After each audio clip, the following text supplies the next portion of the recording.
기독교, 목사, 교회, 신뢰도를 주는 키워드가 아니게 된 지 꽤 시간이 되어 버렸습니다. 내가 예수님을 주라고 말은 하지만 실제로 주인은 누구죠? 예수님이 아니라 내가 주인이 된 상태. 사실 그건 성도라고 부를 수 없죠. 우리 교회 목사님 그 은혜로운 말씀만 들으면 돼. 요즘 우리 목사님 설교가 너무 부담스럽잖아. 그럼 옆 교회로 가면 돼. 이런 종교 서비스를 향유하는 종교 소비자들을 양성하게 됩니다. 몸에 붙어는 있지만 머리의 뜻대로 움직이지 않는 것을 우리는 기생충이라고 하죠. 많은 목사님들이 교회란 무엇인가에 대해서 더 깊숙하게 배우기보다는 어떻게 하면 교회에 많은 사람들을 모을 수 있는가 하는 데에 집중한다는 것입니다. 교회가 뭔지 모르는 목사들과 성도가 무엇인지 모르는 성도들이 모이며 규모, 매출이 성공의 기준이 되고 상품을 판매하는 교회가 되어서 많은 종교 소비자들을 모으는 것, 그것이 성공한 교회의 지표가 되더라는 것입니다. 한국 교회가 지금 뭐 잘하고 있냐 못하고 있냐 손가락질하는 그 대상 끝에는 어떤 다른 유명한 목사님이나 어떤 다른 큰 교회가 있는 것이 아닙니다. 성도로서의 그 책임감을 우리가 잘 감당하고 있었는가에 대한 점검이 가장 첫 번째가 될 것입니다. 우리가 교회를 개척하는,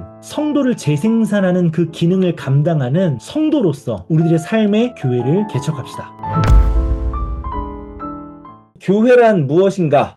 지난주에 우리가 지표와 통계를 가지고 한국교회 현주소를 확인해 봤습니다. 교회를 모르는 사역자들이 교회를 세웠고 성직을 회피하는 성도들이 그 교회 안에 머무르면서 소비자가 되면 교회는 기업 같은, 회사 같은, 괴물 같은 교회가 됩니다. 거기에 대한 성적표가 무엇이냐? 지금 오늘 나와 있는 226만의 가난한 성도들과 최근 8년 동안 200만이 감소한 개신교 인구들, 그리고 세상의 빛과 소금이라고 예수님께서 우리들의 정체성을 말씀하셨지만 점점 말씀이 희귀해져가는 세상, 이것이 지금 현대 한국교회가 받아든 성적표라고 생각합니다. 그래서 교회가 이렇게 점점 무너지게 된 이유는 누군가는 뭐 외부에서의 어떤 압박과 공격이 있어서 그렇다라고 이야기를 할 수 있지만 사실 기독교는 외부의 압박을 통해서 무너져 본 적이 없습니다. 로마 치하에 있을 때 막 예수님 믿으면 갖다 진짜 잡아 죽이고 이랬었던 시절에도 오히려 교회는, 오히려 기독교는, 오히려 그리스도인들은 더 창궐했습니다. 교회가 무너지는 이유는 외부의 공격이 아닙니다. 교회가 무너지는 가장 근본적인 원인은 언제나 내부 안에 있었습니다. 그 내부 안에 있는 것이 누구냐면 사역자와 성도들이 있죠. 우리들의 문제라는 것이죠. 우리들의 문제. 대형교회 어떤 유명한 목사님이 무슨 어떤 성파문? 아니요, 그것 때문에 망한 게 아니에요. 국가가 우리를 막 공격하고 막 핍박하고 막 코로나 시국에 모이지 못한 그것 때문에 교회가 망했나요? 아닙니다. 그것 때문에 망하지 않아요. 교회가 무너진다면 그 이유는 성도인 우리가 교회가 되지 않았기 때문에, 우리가, 제가, 리암이, 줄리가, 알렉스가, 써니, 켈리가, 와이가, 쿠가, 키도가, 제니스가,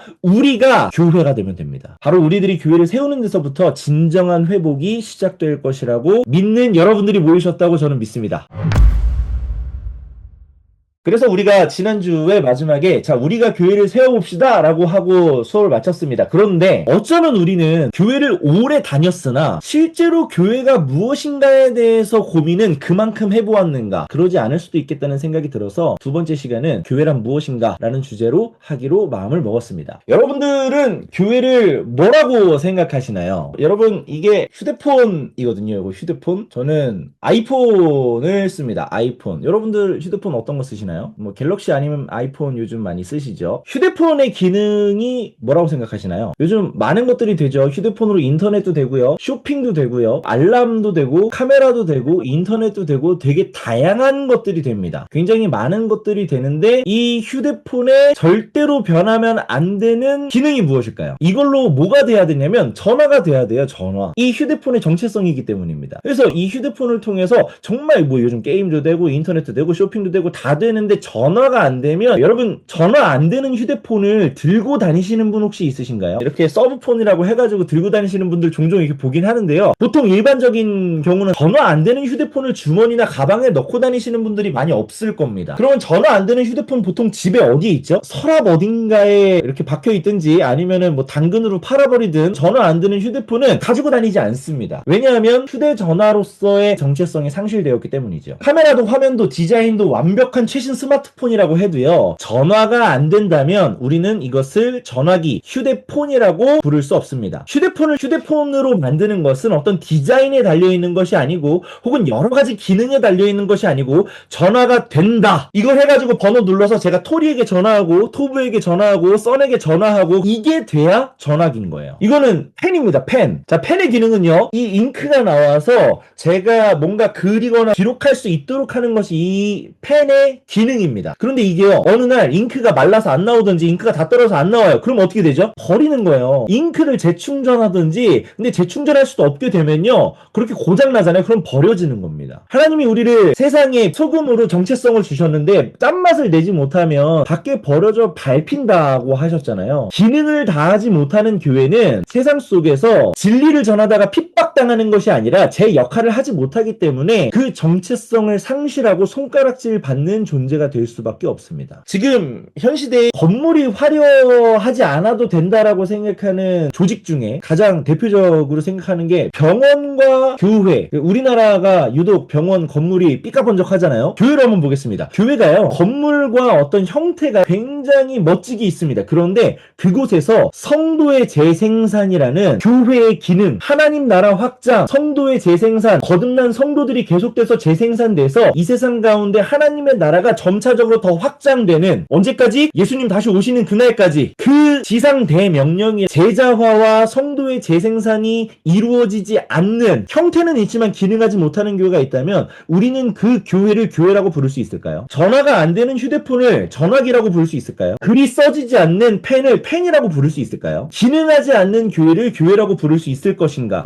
근데 교회가 그래도 선교도 하고 여러 가지 사역도 하고 하지만 요즘 워낙 복음이 잘 전해지지 않는 시대 가운데 교회 안에 새로운 신도가 늘지 않는다고 어떻게 교회라고 안 할 수 있습니까? 아니요. 지금 제가 말하고 있는 것은 그 교회 안에 있는 성도들의 역할을 말하는 겁니다. 그 교회 안에 있는 목사를 포함한 모든 성도들이 삶 속에서 진정한 성도 재생산이 이루어지지 않으니 교회 초대해오는 사람들은 있어도 실제로 한 사람이 예수님을 믿게 되는, 예수님으로 인생이 재설정되는, 예수님이 삶의 목적이 되는, 예수님이 삶의 주인이 되는 그런 일이 교회 안에서 일어나고 있지 않은 것이 우리가 처음 이 성적표의 결과라는 생각에서 오늘 수업을 진행을 해나가려고 합니다. 여러분, 이 지표는 사실 누군가는 은혜롭지 못한 소리 한다 이런 얘기 하지만, 여러분, 베드로가 오순절 마가다락방에서 성령 충만해지고 난 다음에 사람들에게 너희들이 죽인 예수 그리스도가 그리스도 메시아다 메시지를 전했었을 때 그 이야기를 들은 사람들의 첫 번째 반응은 우리가 어찌할꼬 근심이었습니다. 현실을 바라보아야 우리는 그 다음을, 현실로 봤었을 때 불가능해 보여요. 지금 이 시대에 새로운 교회를 세운다고 내가 교회가 되면 된다고? 이건 불가능해 보입니다. 그런데 그 불가능한 것을 말씀을 믿고 신뢰함으로 믿음으로 실천해 나가는 것이 믿음의 영역이지, 잘 될 겁니다, 누군가 열심히 하고 있으니까 우리 긍정적이게 바라봅시다, 이건 믿음이 아니라는 것이죠. 우리는 진짜 믿음을 가지고 이 다음 세대 가운데 믿음으로 불가능해 보이는 하나의 교회를 세워낼 수 있는 믿음의 성도들이 되기를 간절히 축복합니다. 교회는 건물이 아니고 예배당이 아니고 어떤 프로그램이 아니고 어떤 문화센터가 아니고 사람들을 초대해오는 어떤 그런 곳이 아니라 성도를 재생산하는 그 사람들의 모임이 교회가 되어야 된다고 생각합니다. 교회란 무엇인가에 대한 4가지의 키워드를 가지고 한번 이야기를 해보도록 하겠습니다. 교회의 정의는 성경 안에서 많이 찾아볼 수 있지만 저는 대표적으로 고린도전서 1장 2절, 그레이스가 한번 읽어주실 수 있을까요? 고린도에 있는 하나님의 교회 곧 그리스도 예수 안에서 거룩하여지고 성도라 부르심을 받은 자들과 또 각처에서 우리의 주 곧 그들과 우리의 주 대신 예수 그리스도의 이름을 부르는 모든 자들에게. 아멘. 자, 고린도전서에서 교회를 뭐라고 말하고 있냐면 하나님의 교회 곧 그리스도 예수 안에서 거룩하여지고 성도라 부르심을 입은 자들과 또 각처에서 우리 주 곧 저희와 우리의 주 대신, 주인 대신 예수 그리스도의 이름을 부르는 모든 자들이 곧 하나님의 교회. 교회는 예수 그리스도 안에서 거룩하여진 사람들의 모임, 오늘 말씀에서 그렇게 말하고 있죠. 그리고 성도라 부르심을 받은 사람들의 모임이지요. 그리고 예수 그리스도를 주인, 주로 고백하는 사람들의 모임입니다. 여러분, 지금 여기에 여러분들이 선택해서 오신 분, 여러분들이 선택해서 예수님을 믿게 되신 분, 여러분들이 선택해서 교회 안에 있게 되신 분, 저는 없다고 생각합니다. 우리 모두는 다 하나님의 부르심 가운데 모이게 되는 줄로 믿습니다. 여러분들은 성도로 부르신 하나님의 뜻 뜻 가운데 우리가 모여 있습니다. 자, 부르셨다면 부르신 이유와 목적하심이 있습니다. 부르신 자의 계획이 있습니다. 하나님 이름으로 잘 먹고 잘 살게 하려고, 물론 그것도 하나님의 자녀로서 하나님이 우리를 풍족하게 하시고 더 평안케 하시기 원하는 것이지만, 그것은 세상의 기준으로 더 잘 먹고 잘 사는 것이 아니라 하나님 안에 있을 때 진짜 하나님께서 우리들을 부르신 목적은 예수님을 주인, 우리들의 삶의 주인으로 주권을 이양해서 하나님의 사람이 되었었을 때 그 뜻이 이루어지는데, 그것이 무엇이냐면 그것이 바로 교회의 기능입니다. 사도행전 1장 8절 말씀,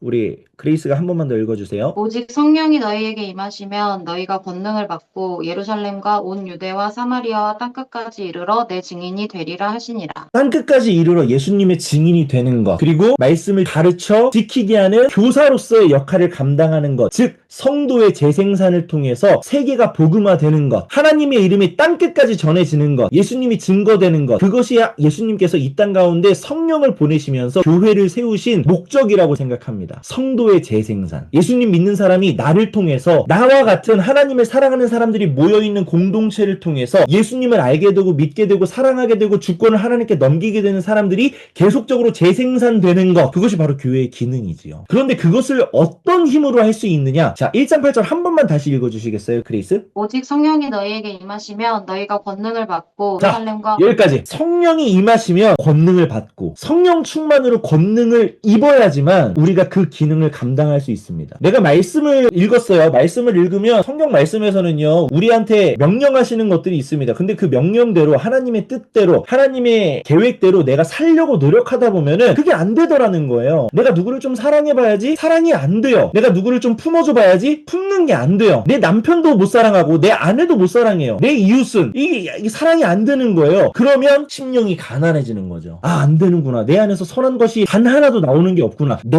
안에서 나오는 힘이 아니라 성령의 충만함으로 권능을 입지 않으면 우리는 교회로서 그 어떤 기능도 할 수 없습니다. 예배를 드립니다. 예배를 드려도 성령의 충만함이 없으면 그 예배를 통해서 생명이 살아나는 역사가 일어나지 않습니다. 성령이 충만하지 않으면 하나님에 대해서 이야기해도 그것이 하나님에 대한 말일 뿐, 그 안에 진짜 성령의 역사하심이 있을 수 없습니다. 우리들의 입술로는 불가능하다는 것이죠. 왜냐하면 우리 안에 선한 것이 나올 리 만무하기 때문에. 그래서 예수님은 우리들에게 이 사도행전 1장 8절 지상 명령을 주시면서 사도행전 1장 4절에 너희들에게 성령을 주실 건데 그것을 위해서 이렇게 하라고 말씀하십니다. 1장 4절 한번 읽어주시겠어요? 사도와 함께 모이사 그들에게 분부하여 이르시되 예루살렘을 떠나지 말고 내게서 들은 바 아버지께서 약속하신 것을 기다리라. 교회의 시작은, 교회의 동력은 전략이나 자본이 아닙니다.